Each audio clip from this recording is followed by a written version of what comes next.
For esports teams, the size of your fan base is a pretty good indicator of the success of the business. The bigger your community, the more likely you are to get sponsorship deals and merchandise sales. Having a passionate fan base is the lifeblood of a successful esports team and is something that can take years to build up. For that reason, most teams are pretty careful about making major decisions that could potentially backfire.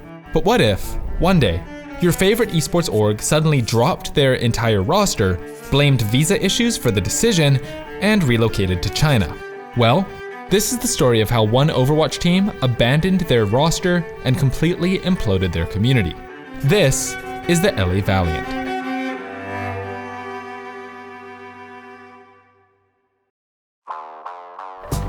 After being pretty quiet leading up to the 2021 Overwatch League offseason, many were wondering how the LA Valiant, one of the 20 franchise partners competing in the league, was preparing ahead of the next competitive season. While other teams had been making major pickups and roster moves, the Valiant had remained uncharacteristically quiet with little news coming out of the org. Little did the community know that a storm was brewing. On January 14th, 2021, reporter Aaron Halo Spake tweeted that the Immortals Gaming Club, the ownership group behind the LA Valiant, had effectively sold their Overwatch League team to an unnamed Chinese organization and that the entirety of their roster was going to be released. In the wake of this tweet hitting social media, the Valiant swiftly responded with a tweet of their own, denying the allegations and insisting that the franchise hadn't been sold. The tweet said, quote, "IGC will continue to own the LA Valiant, and we are excited about the opportunity to grow the brand's global reach this year." The response left the community divided and with more questions than answers. Sent into a frenzy of rage and concern, people weren't sure who to believe. There were those who questioned the credibility of the reporter's tweet, while others accused the Valiant of outright lying to their community. But the truth could only remain hidden for so long. After just 2 weeks of silence, the Overwatch League, along with the Valiant themselves, announced that the organization would be moving east for the 2021 competitive season to compete alongside the likes of the Philadelphia Fusion and NYXL. For the Overwatch community, revelation and partial validation of Halo's tweet was enough to ignite a fiery response of vitriol across the internet. From countless replies from people across the community expressing their disdain and sense of betrayal by the organization, to depictions of the Valiant logo photoshopped over a Chinese flag. While some players remained quiet, others were not so hesitant to voice their critique as they took to social media to express their disappointment with how they were effectively blindsided by the decision from the Valiant management. Being left without a team towards the tail end of the offseason meant that many players were out of a job, as pretty much every other team's roster had already been finalized. So what really happened behind the scenes? A report by Esports revealed that the suggestion for a temporary move to China came from the Overwatch League itself.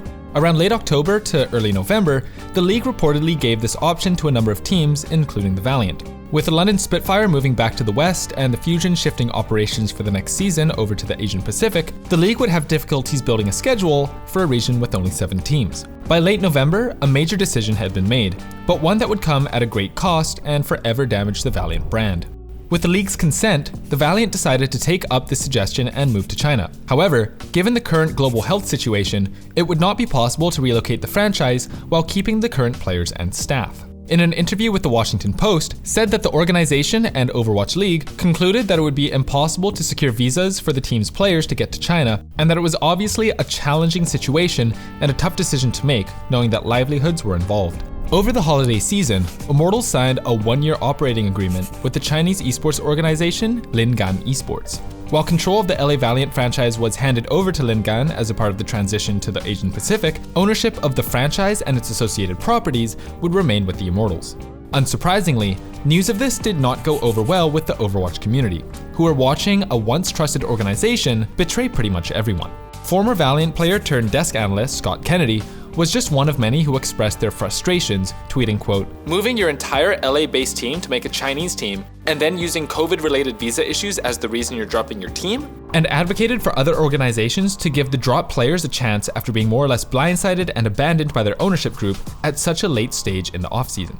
It would be an understatement to say that things did not go well for the Valiant on social media, from being called out by both former players and major influencers like Sideshow, Bren, and XQC, among others. So with the start of the 2021 season on the horizon, where are we now? In light of how things have played out, there are those like Lastro and Agilities who have found a new team to call home, while others like McGravy have opted to go down the path of retirement. His twitlonger read, quote, "I still very much love playing the game competitively. If you watch any of my streams, that may not seem to be the case. I am still very passionate about Overwatch. I just don't see a path back to the Overwatch League for me. Feels like the curtains were closed once I was dropped from the Valiant." For Overwatch League teams that have paid upwards of $20 million for their franchise spots, let alone the operational cost to pay staff and players, running a team doesn't come cheap, which makes it all the more concerning and confusing as to why the Valiant would do this. Many have speculated that the Valiant were looking to potentially sell their franchise to a Chinese organization, given how China is the biggest market for the Overwatch League, or they were at least using this as a test case for a potential Asian buyer. In a statement to Esports addressing the topic, Ari Segal stated, quote, "As an organization, we've always said we'll continue to be active in mergers and acquisitions, and we'll be opportunistic in exploring whatever is out there to improve our business. That said, there was no sale process of any kind when we signed the players. We didn't retain an advisor, we weren't in conversations with counterparties. So any idea that there was an overhang divestiture is untrue."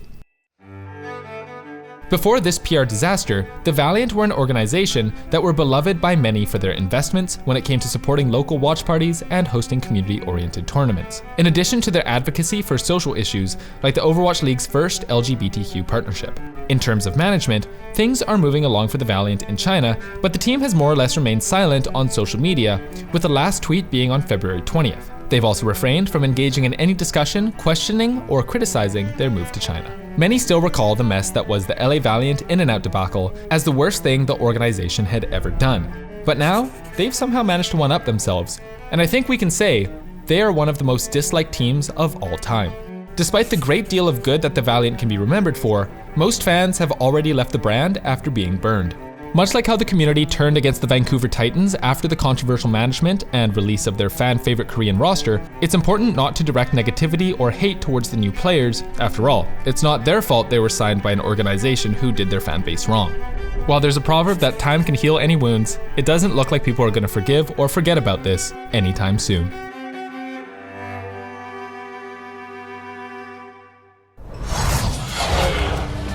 This video is made possible thanks to our wonderful patrons.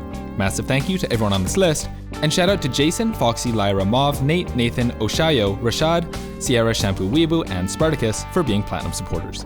And an extra special shout out to Mookie, Noodles, Marco, and Steven for being Diamond supporters. Thanks guys, we appreciate it.